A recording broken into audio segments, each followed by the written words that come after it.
So here we have the Ford Fiesta automatic on a 20 plate. I'm going to start off by showing you around the outside of the car, and then we'll hop in and run through some controls on the inside. But from the outside you can see it's a 5-door car with alloy wheels and tinted windows. Let's start off inside the boot and then work our way around the rest of the car from there. As we approach the back of the car, you'll see we have plenty of boot space along with that 60-40 split folding rear seat should you wish to increase this space even further. Okay, so we're just going to work our way back round to the front of the car and then we'll hop in and run through some controls on the inside. But now that we've done a full circle of it, you can see it's in excellent condition the whole way round. Just briefly before we climb in, I think it's well worth seeing the interior from this exterior point of view. There's plenty to run through on the dashboard, so let's hop in and we'll do that now. Okay, now that we're inside the car, we're going to start with the dials. On the left-hand side, we have the rev counter, and on the right-hand side, the speedometer. At the bottom in the middle, we have the fuel gauge and coolant temperature gauges, and it will show you what gear this car is currently in, as it's an automatic. We're in park at the moment.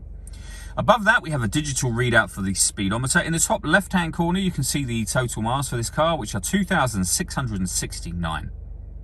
You can change the information displayed in that central section by using buttons on the steering wheel. So we have a trip computer just there, as you can see. We've got phone, your audio and navigation as well, and if you keep using the buttons you'll get back round to the beginning again just here.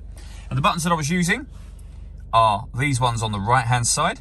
We have stereo and phone controls beneath that. Over on the left hand side, the stereo controls continue along with cruise control and speed limiter. Over in the centre we have the touchscreen for the car, so this is where you can access your radio or your music in general, and you'll see this car's got AM, FM and DAB radio. You can stream your music wirelessly via Bluetooth audio as well. And there are 2 separate USB inputs. So if you plug devices into those, they will appear up on here as options as well. This car's also got satellite navigation. There's a full video showing how this works on both our website and on our YouTube channel as well. But really easy system to use. And you can pair your phone just here. Search for your vehicle on your device and select it once it is found. Okay, so working our way down, we have the main volume for the stereo just there. We then have climate control, so you can adjust the fan speed, the temperature. When you're happy with those settings, you can determine where you'd like the air to be diverted, and then hit that button there to turn the air conditioning off in this case, or back on again. Or you can hit auto.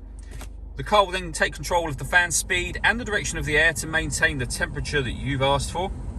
To override it, just readjust the fans manually. With a heated rear screen and a proper heated front screen as well.